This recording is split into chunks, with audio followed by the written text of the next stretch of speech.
Arjun classes में आप सभी का स्वागत है। आज हम 12th क्लास के लिए बहुत ही इम्पोर्टेंट सवाल लेके आए हैं। 12th में केमिस्ट्री के चैप्टर 4 के इम्पोर्टेंट सवाल हैं। इसमें जो बोर्ड एग्ज़ाम में आने वाले सवाल हैं उनका समावेश किया हुआ है, इसलिए आप ज़्यादा से ज़्यादा उन बच्चों को शेयर करें जो अभी 12th क्लास में पढ़ रहे हैं और उनके एग्ज़ाम होने बाकी है। तो देखिए, चलिए स्टार्ट करते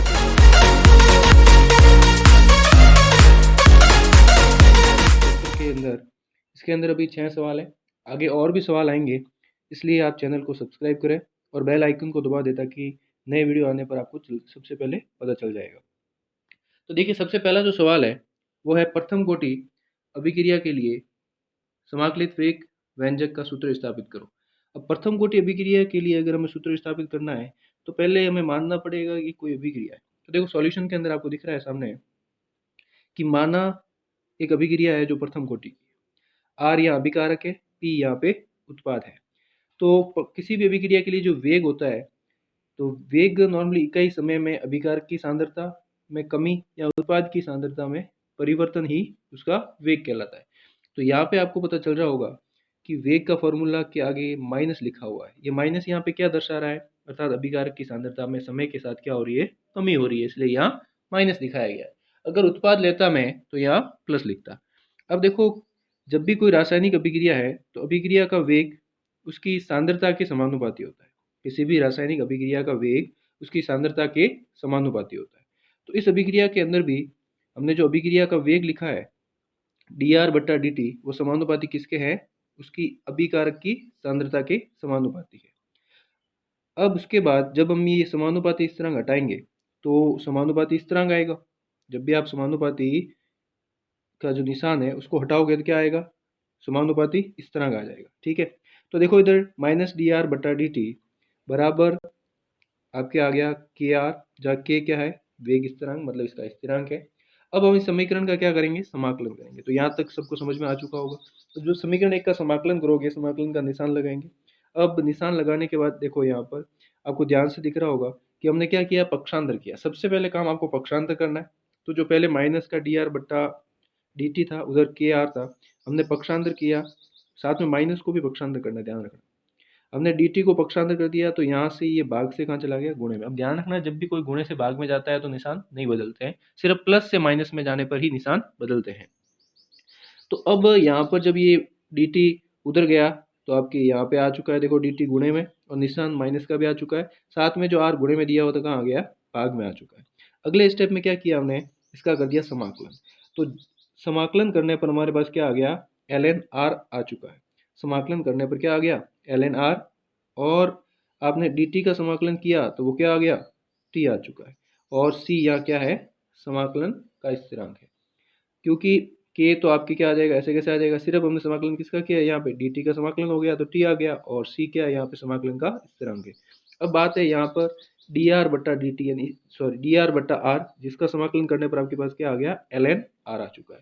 अब बहुत जनों की कंफ्यूजन होगी कि ln क्या है। ln कुछ नहीं है, ln एक लॉग ही होता है, लॉग की टर्म में हम इसको यूज करते हैं। ln का मान होता है 2.303 log 10। ठीक है, जब कभी भी ln हो तो आप उसको log में कैसे बदलोगे, 2.303 फिर log 10, ये आपके ln का मान है। ठीक है, अब उसके बाद आपके यहाँ पर आ चुका है ln r, फिर माइनस के टी प्लस सी, यहाँ तक आप समझ चुके हो। अब हम क्या करें, यहाँ पर c का मान निकालेंगे। c का मान कैसे निकालेंगे, जब अभिक्रिया स्टार्ट होनी है, स्टार्ट होने का मतलब जब समय जीरो हो, यानी t क्या हो, जीरो हो। जब समय जीरो होगा और उसकी अभिकारक की जो सांद्रता होगी वो प्रारंभिक सांद्रता होगी, तो मैं इस r को, अभिकारक की जो सांद्रता है उसकी जगह मैं r नॉट लिख लेता हूँ, r नॉट। और r नॉट का मतलब ये होगा उसकी प्रारंभिक सांद्रता। तो अगर t जीरो है तो ये पूरी वैल्यू जीरो हो जाएगी, तो c की वैल्यू क्या आ जाएगी, ln r नॉट आ जाएगी। ठीक है, अब देखिए इधर हमने c की वैल्यू निकाल ली है। देखो यहाँ पर ln r नॉट जो मैंने वैल्यू बोली थी उसी हिसाब से अब ये c का मान हम समीकरण 1 में जो हमने लिखा है उसी के अंदर रखेंगे। तो समीकरण 1 है, ठीक है, ये वाला जो समीकरण है इसमें हम c का मान रखेंगे। अब c का मान रखने पर आपके पास जो वैल्यू आएगी उसको देखिए ध्यान से, ln r बराबर माइनस के टी, ऐसे कैसे आ गया, c की जगह हमने रख दिया ln r नॉट। ठीक है, अब उसके बाद अगले स्टेप में हमने क्या किया, जो ln r है उसका कर दिया पक्षांतर, तो ये प्लस से उधर जाएगा तो माइनस में, तो यहाँ पर देखो ये माइनस में आ चुका है। और ये माइनस के टी है, इसका कर दिया पक्षांतर, तो माइनस से करने पर ये किस में आ गया, प्लस में। ठीक है, उसके बाद अगले स्टेप में आप ध्यान से देख रहे होंगे कि यहाँ पर भी ln है, यहाँ पर भी ln है, लेकिन इसके आगे माइनस लगा हुआ है। जब भी दो ln और बीच में माइनस का निशान हो तो उनका क्या होता है, भाग होता है। जिसके आगे माइनस है वो हर में जाता है, और जिसके आगे प्लस है वो अंश में जाता है। ठीक है, अब उसके बाद अगले स्टेप में क्या होगा कि यहाँ पे जो गुणे में टी दिया हुआ है, उस टी को हमने कहा भेज दिया भाग में, तो ये 1/t हो चुका है यहाँ पर। और बाकी ln r0/r सेम आ गया, ऐसा कैसा। अब उसके बाद क्या करोगे आप, यहाँ पर हमने ln को बदल दिया, किस में बदल दिया, 2.303 log 10 में। मैंने अभी बोला था कि ln की वैल्यू आप इसको लॉग में इस प्रकार से बदल सकते हो, तो हमने इसको लॉग में बदल दिया। लॉग में बदलती हमारे पास इस व्यंजक का सूत्र आ चुका है कि k बराबर 2.303 बट्टा टी log 10 r0/r, जहाँ पर r0 उसकी प्रारंभिक सांद्रता है, ये जो r है वो उसकी बची हुई सांद्रता है, और t समय हो जाएगा, k आपकी क्या हो जाएगा, वेग स्थिरांक हो जाएगा। तो इस प्रकार से आपने वेग स्थिरांक का सूत्र निकाल दिया। ये बहुत ही इंपॉर्टेंट सूत्र है, आपको इसको याद रखना है। अब चलते हैं इसके अगले सवाल की ओर, दूसरे सवाल में। दूसरा जो सवाल है वो आपके सवाल है कि एक प्रथम कोटि की अभिक्रिया है और उस अभिक्रिया का वेग स्थिरांक का मान आपको दिया हुआ है। ठीक है, प्रथम कोटि की अभिक्रिया है जिसके वेग स्थिरांक का मान कितना दिया हुआ है, 0.693 इंटू 10⁻14, ये उसके वेग स्थिरांक का मान दिया हुआ है। ठीक है, और इस अभिक्रिया का हमें क्या निकालना है, अर्धायुकाल निकालना है। अब अर्धायुकाल कैसे निकलेंगे, तो सूत्र याद हो जाना चाहिए। प्रथम कोटि की अभिक्रिया के लिए अर्धायुकाल का सूत्र होता है ये वाला, ये आपको सूत्र याद रखना है कि टी हाफ बराबर 0.693/k।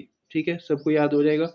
अब हम क्या करेंगे, यहाँ पे सूत्र में मान रखेंगे, किसका मान रखना है, के का मान कितना दिया हुआ है, 0.693 इंटू 10⁻14। तो आप जब कैलकुलेट करोगे तो ये वैल्यू कट गई इससे पूरी, 10⁻14 है, भाग से कहाँ चला गया, गुणे में। तो यहाँ पर जो आपके अर्धायुकाल आया है वो कितना आ गया, 10⁻14 सेकेंड आ चुका है। ठीक है, तो ये इसका आंसर हो जाएगा। अब चलते हैं अगले सवाल की ओर, तीसरा सवाल।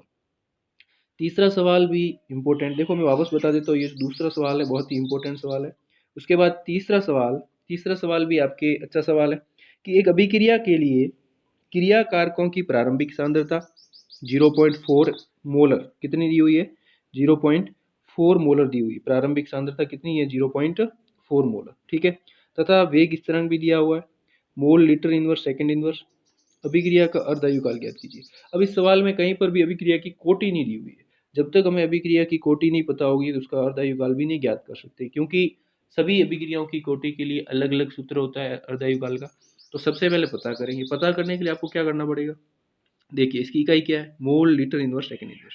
तो यहाँ से आपको पता चलेगा कि अभिक्रिया की कोटि क्या है। ठीक है, तो अब देखो सबसे पहले अगर आपके पास mole litre inverse second inverse दिया हुआ है तो अभिक्रिया की कोटि कैसे पता चलेगी, ये होती है शून्य कोटि अभिक्रिया। किसके लिए होता है, शून्य कोटि अभिक्रिया के लिए। तो हमें पता चल गया कि भाई ये जो मात्रक होता है ये शून्य कोटि अभिक्रिया का मात्रक है। आपको मात्रक याद करने पड़ेंगे सभी के, ठीक है, नहीं होगा तो हम आगे बता देंगे किस प्रकार से प्रथम कोटि का क्या है, शून्य कोटि का क्या होता है। ठीक है, और द्वितीय कोटि का मात्रक क्या होता है, आप किसी का भी ज्ञात कर सकते हो एक सूत्र की सहायता से। और आगे भी इसी तरह के वीडियो आएंगे जिसमें इंपॉर्टेंट सवालों का समावेश किया होगा, ऑब्जेक्टिव टाइप भी सवाल आएंगे। तो आप जितना ज़्यादा हो उन सभी बच्चों को शेयर करें जिन्हें इनकी ज़रूरत है, ताकि वो ज़्यादा से ज़्यादा नंबर प्राप्त कर सकते हैं। और आप चैनल को सब्सक्राइब करें, बेल आइकन को दबाएं, जिससे आपको सबसे तेज अपडेट मिलते रहेंगे कि जो भी वीडियो आगे आ रहे हैं उनके बारे में। अब देखो शून्य कोटि अभिक्रिया के लिए जब अर्धायुकाल आपको ज्ञात करना है तो यहाँ पे आपको सूत्र लिखा है R0/2K। अब R0 क्या होता है मैंने अभी आपको बताया, ये उसकी प्रारंभिक सांद्रता है। क्या है, प्रारंभिक सांद्रता। अब प्रारंभिक सांद्रता आपको दी हुई है 0.4। के क्या होता है, वेग स्थिरांक, ये भी आपको पता है, कितना दिया हुआ है, 2.5 इंटू 10⁻4। ठीक है, 10 की पावर कितनी है, -4। तो ये वैल्यू हम क्या करेंगे, पुटअप करेंगे फॉर्मूले के अंदर। तो आपने जैसे ही वैल्यू पुटअप की, देखो इधर रख दिया आपने, 0.4 इन बट्टा ये 2 था, 2 आ गया, इंटू 2.5 इंटू 10⁻4, की वैल्यू रख दी हमने।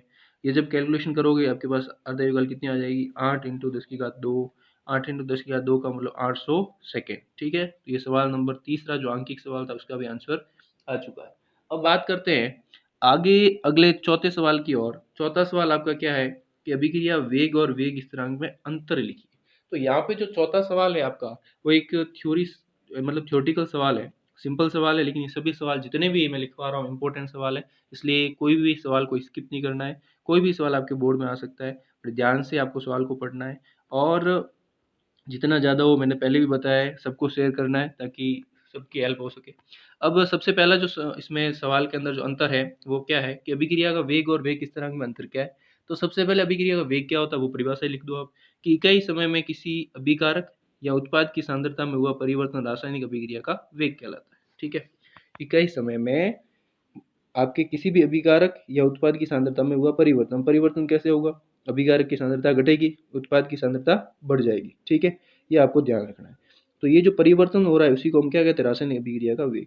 और यदि यही वेग के अंदर प्रत्येक अभिकारक की सांद्रता क्या हो जाए, 1 मोल/लीटर इनवर्स हो जाए, तो उसको हम क्या बोलेंगे, वेग स्थिरांक बोलेंगे। ये दोनों में अंतर है। वेग में कुछ भी हो सकता है, लेकिन इसके अभिकारक की सांद्रता हमेशा 1 मोल/लीटर इनवर्स हो तो वो आपका वेग स्थिरांक बन जाएगा। दूसरा जो अंतर है वो है कि अभिक्रिया का वेग अभिकारक की सांद्रता, ताप, उत्प्रेरक माध्यम की प्रकृति, अभिकारक में उत्पाद की प्रकृति आदि पर निर्भर करता है। बहुत सारे फैक्टर है जिस पर आपकी अभिक्रिया का वेग डिसाइड होता है। मतलब अभिक्रिया का वेग बहुत ही मतलब ज़्यादा फैक्टर या कारक है जिस पर निर्भर करता है। और वेग इस तरह इतने ज़्यादा फैक्टर पर निर्भर नहीं करता, वो केवल और केवल उसकी ताप और उसकी स्टाइक्योमेट्री। स्टाइक्योमेट्री क्या होता है, अगर कोई रासायनिक समीकरण संतुलित है तो हम उसको स्टाइक्योमेट्री समीकरण कहेंगे। ठीक है, और असंतुलित है तो वो स्टाइक्योमेट्री में नहीं गिना जाएगा। तो संतुलित रासायनिक समीकरण को हम स्टाइक्योमेट्री कहते हैं। इस बात को आपको ध्यान रखना है। तो वेग स्थिरांक केवल उसके ताप और स्टाइक्योमेट्री पर ही निर्भर करता है, जबकि अभिक्रिया का वेग बहुत सारे फैक्टर है। अभिकारक की सांद्रता हो गई, उसका ताप हो गया, उत्प्रेरक हो गया, माध्यम की प्रकृति, अभिकारक, उत्पाद की प्रकृति, बहुत सारे फैक्टर जिस पर निर्भर करता है। तो ये आपके चौथे सवाल का आंसर हो चुका है। अब चलते हैं अगले पांचवें सवाल की ओर। पांचवा सवाल है, अभिक्रिया की कोटि और अणुसंख्यता में अंतर बताओ। अब देखो बहुत सारे बच्चों में ये कंफ्यूजन होता है कि कोटि और जो अणुसंख्यता है, यानी इसका जो ऑर्डर और मॉलिक्यूलरिटी है वो सेम ही है, बट ऐसा नहीं है, दोनों में डिफरेंस है। जो अभिक्रिया की कोटि होती है वो आपके प्रायोगिक होती है, मतलब ये प्रैक्टिकली होती है, आप इसको लैब में जाकर ही कर सकते हो। सिद्धांतों की सहायता से या सूत्रों की सहायता से आप इसको ज्ञात नहीं कर सकते। लेकिन अभिक्रिया की जो अणुसंख्यता है वो एक सैद्धांतिक होती है, आप इसको सिद्धांतों की सहायता से भी ज्ञात कर सकते हैं, मतलब उसी की सहायता से ज्ञात होगा। उसके बाद आगे बात करें कि अभिक्रिया की जो कोटि है, दूसरा अंतर, अभिक्रिया की कोटि आपके शून्य भी हो सकती है, पूर्णांक भी हो सकती है, अथवा भिन्न भी हो सकती है, मतलब 1/2 हो गया, 0.5 हो गया, ठीक है ना, या 0.3 हो गया, मतलब ऐसे कोई भी मान, दशमलव में, भिन्न में, आधा, पूरा, कुछ भी मान हो सकता है। ठीक है, लेकिन अणुसंख्यता हमेशा कैसी होगी, पूर्णांक होगी, वो शून्य भी नहीं होगी। शून्य के अतिरिक्त पूर्णांक संख्या मतलब प्राकृत संख्या, 1, 2, 3, ऐसी सभी संख्या किसमें गिनी जाएगी, आपके अणुसंख्यता में। क्योंकि आप खुद सोचो, किसी भी रासायनिक अभिक्रिया में जब कोई अणु भाग लेगा तो वो अणु हमेशा पूरा होगा। कभी ऐसा थोड़ी होगा 0.2 अणु, 0.3 अणु। जैसे आपके कोई क्लास में बच्चे गिनेंगे तो कैसे गिनेंगे कि क्लास में एक लड़का आया, 10 लड़के आए, 12 लड़के आए, 15 लड़के, ऐसे थोड़ी गिनते हैं कि आज भाई आधा लड़का एबसेंट है। लड़का तो पूरा ही आएगा ना, आधा थोड़ी आएगा। उसी प्रकार अणु भी हमेशा कैसे पूरे भाग लेते हैं, कोई आधा अणु भाग नहीं लेता है। तो अणुसंख्यता क्या होती है, अणुओं की संख्या, किसी भी रासायनिक अभिक्रिया में भाग लेने वाले अणुओं की संख्या होती है। तो वो आप डायरेक्ट सिद्धांतों की सहायता से ज्ञात कर सकते हैं। तो ये आपके पांचवा सवाल हो गया। अब आगे छठे सवाल की बात करते हैं। छठा सवाल है, सिद्ध कीजिए कि प्रथम कोटि की अभिक्रिया के 99% अभिक्रिया पूर्ण होने में लगा समय 90% अभिक्रिया पूर्ण होने में लगने वाले समय से दुगुना होता है। ठीक है, तो ये सवाल कैसे होगा समझो। ये कह रहा है कि एक अभिक्रिया है जिसको पूरा होने में समय लगता है 99%, सॉरी 99% पूरे होने में जो भी समय लगता है, कोई अभिक्रिया कितनी पूर्ण हो रही है, 99% पूर्ण हो चुकी है। दूसरी अभिक्रिया है जो सिर्फ 90% ही पूरी हुई है, मतलब ये 90% पूरी हुई है, ये 99% पूरी हुई है। अब सवाल ये कह रहा है कि मान लो इसमें जो आपको समय लग रहा है वो लग रहा है 10 मिनट। कितना लग रहा है, 10 मिनट लग रहा है। दूसरा है जिसके अंदर समय कितना लगेगा, इसका दुगुना मतलब 20 मिनट। ये आपको सिद्ध करना है। इसमें और इसमें जो समय का अनुपात है वो यही चेंज है कि ये इसका क्या होगा, डबल होगा। देख लो, ये 10 मिनट है, ये कितना है, 20 मिनट। ये अगर 5 होता तो ये कितना होता, 10 होता। ठीक है, यानी आपके एक अभिक्रिया जो 90% पूरी हुई है उसके अंदर जो भी समय लगेगा, और दूसरा जो 99% पूरी होगी उसमें जो समय लगेगा, उनके अंदर ये होगा कि इसका ये हमेशा क्या होगा, डबल होगा, दुगुना, यानी दुगुने समय में पूरी होगी। ये हमको सिद्ध करना है। तो कैसे करते हैं सिद्ध, देखो इधर। ये अभिक्रिया प्रथम कोटि अभिक्रिया है। कैसी अभिक्रिया है, प्रथम कोटि अभिक्रिया। प्रथम कोटि अभिक्रिया के लिए आपके पास जो सूत्र है वो आपके सामने लिखा हुआ है कि T बराबर 2.303 बटा के लॉग 10 आर नॉट बटा आर नॉट मतलब उसकी प्रारंभिक सांद्रता। कोई भी अभिक्रिया के लिए दिया हुआ है जिसकी प्रारंभिक सांद्रता अपन 0 मतलब सॉरी 100 मानेंगे, ठीक है। अब इसके अंदर जो हमें समय ज्ञात करना है उसी हिसाब से सूत्र के अंदर मान रखेंगे। सबसे पहले 99% समय हमारा मतलब एक तरह से अभिक्रिया आधी थोड़ी हुई, अभिक्रिया तो कितनी हो गई 99% पूरी हो चुकी है। तो 99% जब अभिक्रिया पूरी हो चुकी है, उस अभिक्रिया के अंदर अगर आप ध्यान से देखोगे तो क्या क्या मान अपने को रखने हैं, के तो है नहीं हमारे पास, ऐसे कैसे आ जाएगा, log 10 आ गया। उसकी आरंभिक प्रारंभिक सांद्रता दी हुई है कितनी है 100, मान ली, नहीं दी हुई ना, मान लेते हैं 100, ठीक है। 100 दी हुई है, बची हुई सांद्रता, ये नीचे वाला क्या होता है आर, बची हुई सांद्रता होती है, तो ये कितनी है, तो अभिक्रिया कितनी पूरी हुई 99%, तो कितना बचेगा एक, 100 में से 99 घटा दो, 99 चला गया कितना बचेगा एक, तो 100/1 आ जाएगा यार। अब 100/1 मतलब 100 आप लिख सकते हो, तो ये वैल्यू आ गई 2.303 के log 10 100। अब log 10 100 का मान मतलब log 100 का मान क्या होता है, log 100 का मान होता है आपके 2 होता है, तो यहाँ पे आप 2 का गुणा कर दोगे, तो ये आपके पास समीकरण नंबर 1 बन चुका है, ठीक है। ये समीकरण नंबर 1 बन चुका है क्योंकि log 100 का मान कितना होता है 2।